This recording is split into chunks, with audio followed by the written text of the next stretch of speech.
And the fact that I'm here today and I recognize that, you know, and I'm working towards it, and I think that's the only way. It's about you, it's about teaching yourself and sitting with yourself. And also I think maybe I'm very lucky. I remember when you've seen me through a lot of struggles and highs and lows. And I remember that in my lows, you were right there, and I had somebody like yourself, you know, God sends people into people's lives, and I had somebody like you pushing me that, no, you can do it, you know, you can be the next star. And I'm like, yeah, okay, whatever. But eventually you start believing in yourself when things really happen. Right, and I think that's an important point. So for everyone that's trying to do something different, and we have tens of millions of people that are through their cameras watching live, so what would be your three, I would say both mental wellness, general life advice, and maybe map it back to say a couple of stories in your own life, because it makes it more real, and then we'll open the questions up to the audience. Three things that you think that people would walk away that you could use a story to illustrate why it's so important. You know, whether it's being persistent, whether it's being humble, or whatever those three key messages are. But imagine the three things you could say to tens of millions of people that tomorrow morning will change their life. What would those three be? Well, the first one would be, of course, you've got to be very, very dedicated to anything that you do. And I remember, even though I was a housewife, not allowed to exactly sing and pursue my music and my dreams, I had a little, I used to live in northwest London, and I had a little garage where I created a small, with all the money that I used to get every month, I created a small system, and I had my headphones, and I remember I used to have these karaoke tracks that I used to download and also buy from Southall and play. And my mic so nobody else could hear anything, but I could hear, and I used to practice for hours. And I remember that there were songs that I used to cry on, but I was singing, I never stopped singing, because I believe that there was, I always wanted to be a playback singer and be in Bollywood singing, never wanted to be like an actress. May change, things may change now, but... That's a scoop. But no, I was dedicated. I was working towards my dream. I just didn't have like some dream that, arey, mujhe koi bahut bada star ban jana. No.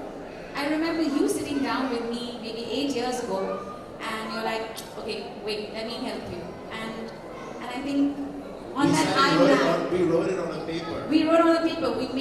You made a mind map for me. So this is the man who made the mind map for me 8 years ago. And I was like, what is a mind map, Sachin? I mean, what are you going on about? And I remember it went down to which magazine cover I should be on, or it went down to which country which country do I aspire to be, sort of have maximum streamings in. I mean, it went down to it. So guys, everybody listening to me, make a mind map. I agree with that one. Okay, and the third one? Third point, I think that if a girl like me, with all the circumstances, and I come from a middle-class family from Lucknow, and I feel like if a girl like me can grow up and live a dream and sing for Shah Rukh Khan and Deepika Padukone and many more, I think if I can do it, anybody can do it. It's not impossible. It's difficult, but it's not impossible. Got to sort of... This is the first time I would ever call Kanika Humble Kanika, but with Humble Kanika on stage, who would like to ask some questions? Annabelle.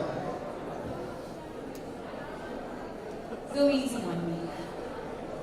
You've done incredibly well in your career. We're all very proud of you and very proud of the path that you've taken to get to where you are. What next? It's just started.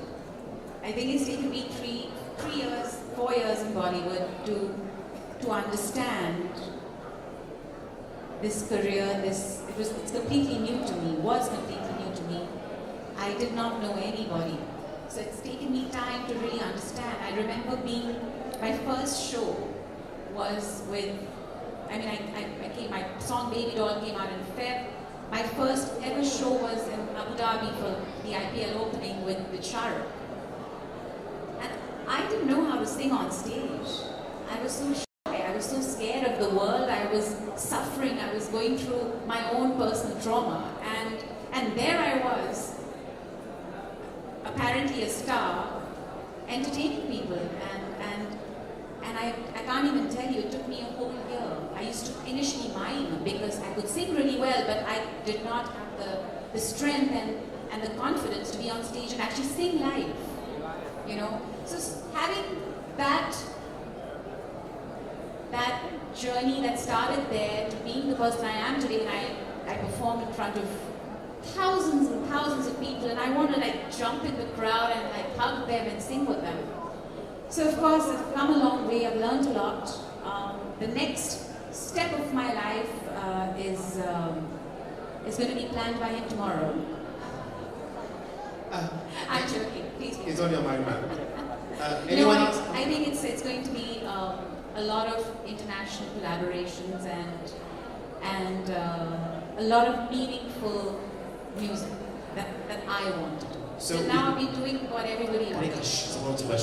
Question. Hi, my name is Payal Shan from Mumbai Media. My question is how you spoke about earlier that sometimes some projects come to you which you are not convinced about, but eventually you might end up doing it. So what is the mental preparation, or how do you convince yourself to go ahead with these projects and do a justifiable job? Because at the end of the day, if you've taken the job, it has to be as equally well sung as you would do something that you are believing in. So how do you prepare yourself to? So I have done, thank you for your question, I've done projects which I was never convinced with, and they did not work for me. Even though I tried my best to make it my own and maybe tweak them a little bit and change them around, it did not work.